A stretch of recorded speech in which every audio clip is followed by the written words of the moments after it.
Jeanetta Hendricks, the GM of Care at Fedgroup, joins us for this episode of What's Next. Now, this episode will explore a topic that is really often overlooked.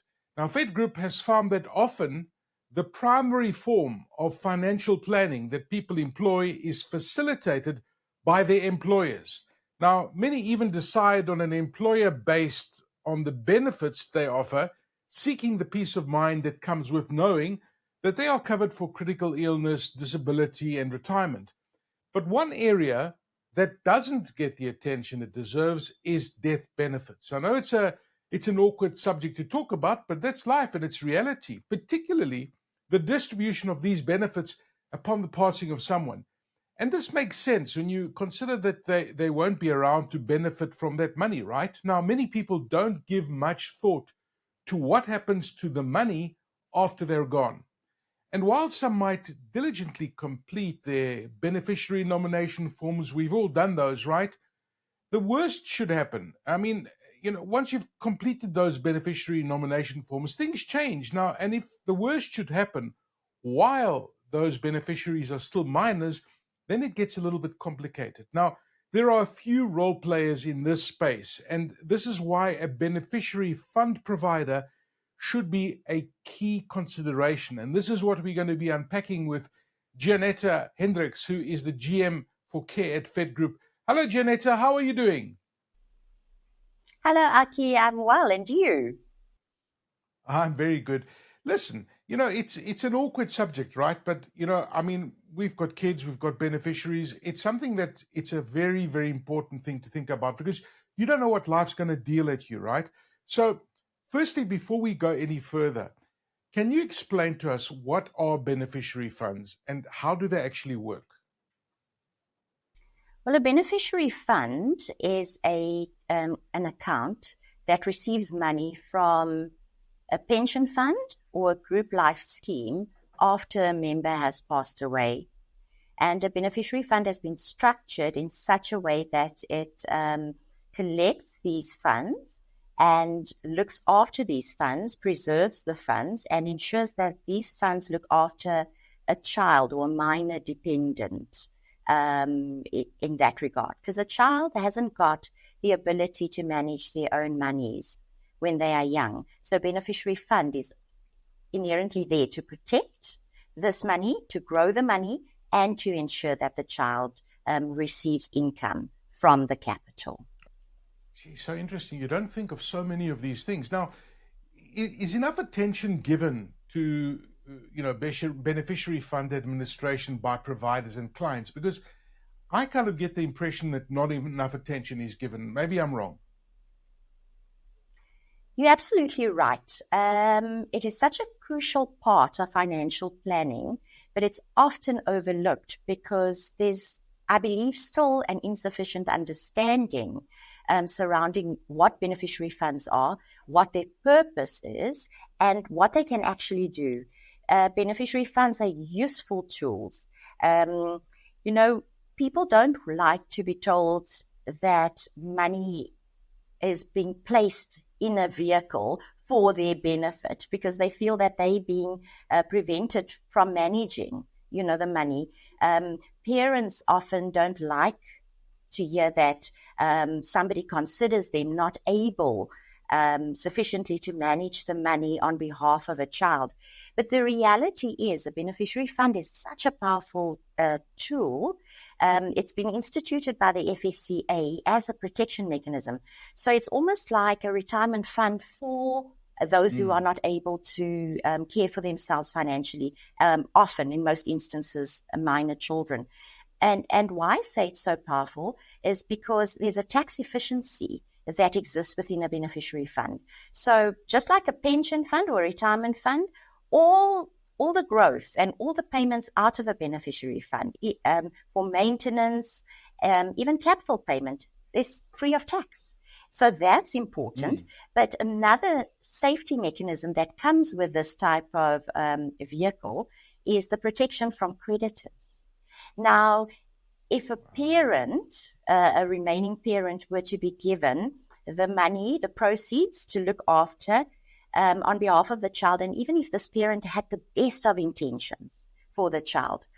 If life happens and they find themselves in financial difficulty, how are they able to ring fence this money and tell the creditors, well, that's actually my child's money? That's impossible. But within a beneficiary fund, that mechanism exists, and that money is safeguarded from creditors and thus enjoys that protection mechanism. So even parents who can manage funds on behalf of their kids, are urged to look into beneficiary funds because of the protection it offers. Okay, no, those are such important points you've made because, we often overlook all these things, and these are just, these scenarios that you're painting are very real scenarios, and this is life. And it's common for individuals to focus on financial planning facilitated by their employers because they will say, okay, you need this, you need that, especially when it comes to benefits like critical illness, disability, and retirement. But what about death benefits? Because that's another reality. And I think, I don't know, I just get the impression that people are scared to talk about death, but you need to speak about those death benefits. Yeah, especially because there's a complexity that surrounds death benefits. If you look at other provisions like critical illness and disability, in the member's instance or the employee's instance, individual's instance, they understand what that is there to do. It's there to protect them financially if they unfortunate in terms of contracting a critical illness, etc. They understand that a certain portion of their salary or an amount equal to a certain portion of their salary will be paid to them, and it's there, it's tangible. They understand it.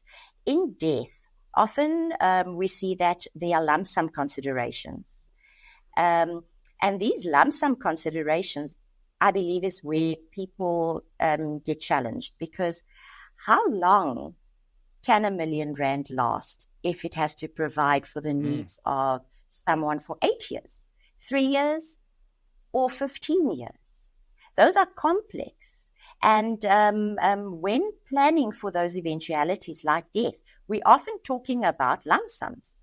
So the forecasting model or the understanding of how that's going to play out and for how long this provision is going to last is often where people stumble.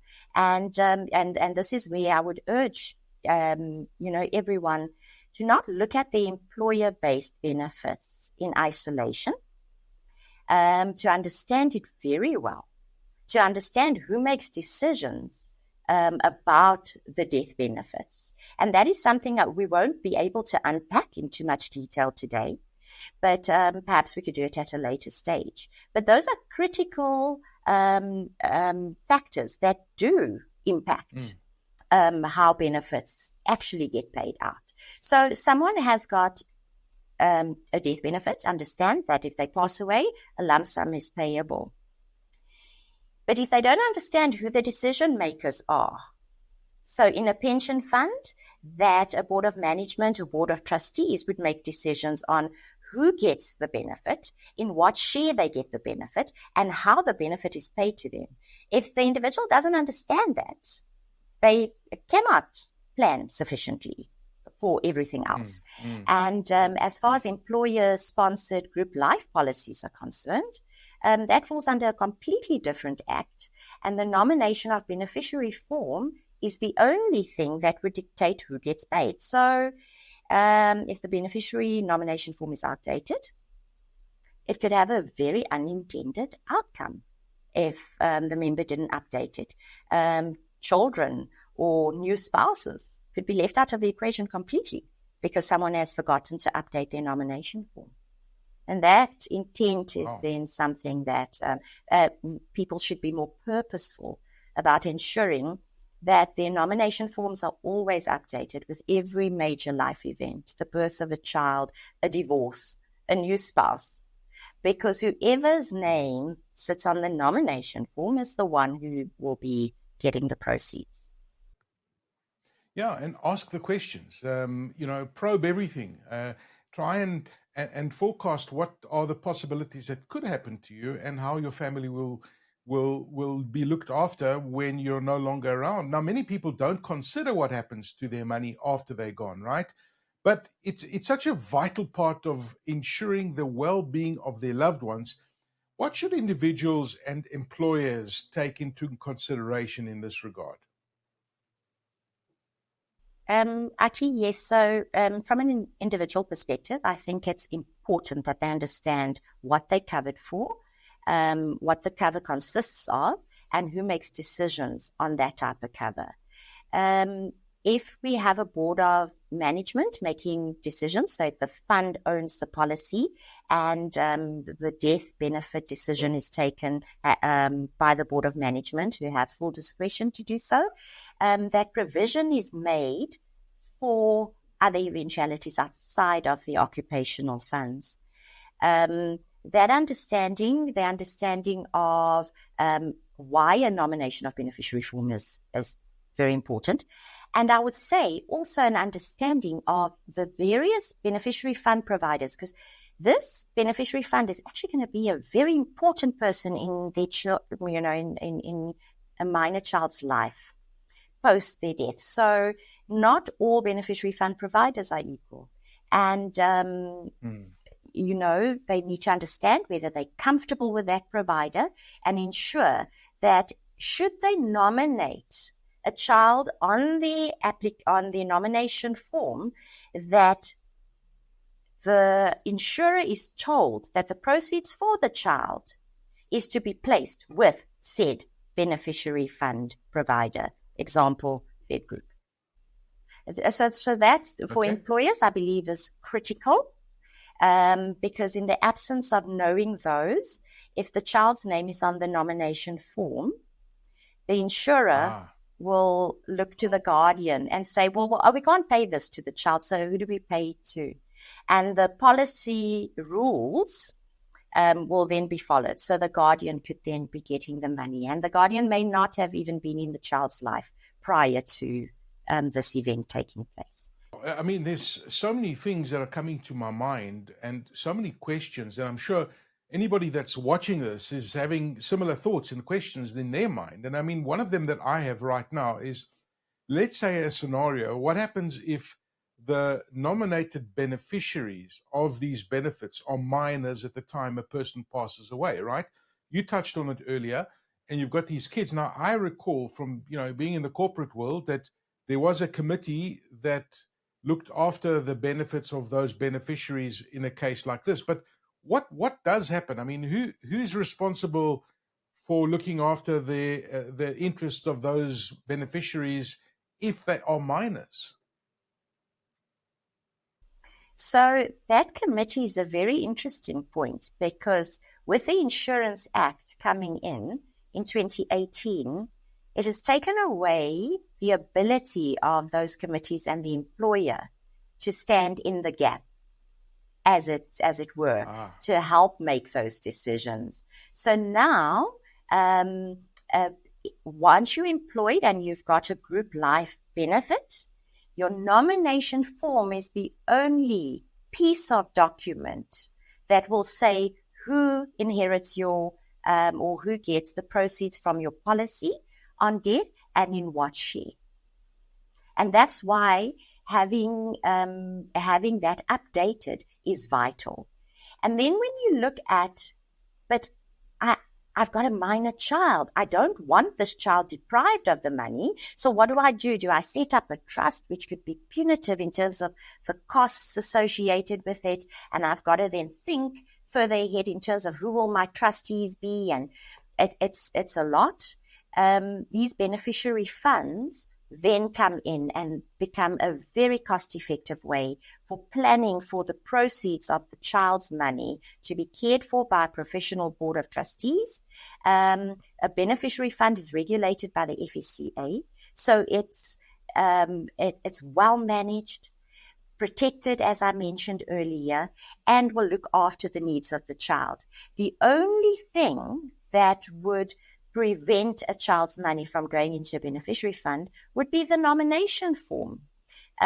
Because if the nomination form does not specifically state that the child's money should be paid into said beneficiary fund, it could end up being paid to the guardian. Yeah, I mean, it's all about adding the human side to this whole thing, I mean, it's important. Fedgroup is known for being very innovative in this space. You guys have been doing this for 30 odd years. Talk to me about how you provide this particular offering. How do people engage, and what do you guys offer at Fedgroup? Well, as I say, we're pretty good at what we do. We've been doing it for a long time.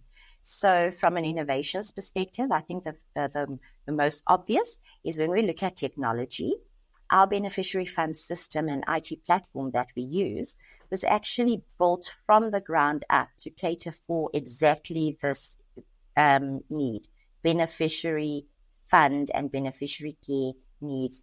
So that is hugely powerful because the system allows us to amplify what we do for the beneficiaries and amplify it in such a way that costs are reduced. So we're not burdened with these additional costs, licensing costs, held almost hostage to being told what you can change and when you can change it.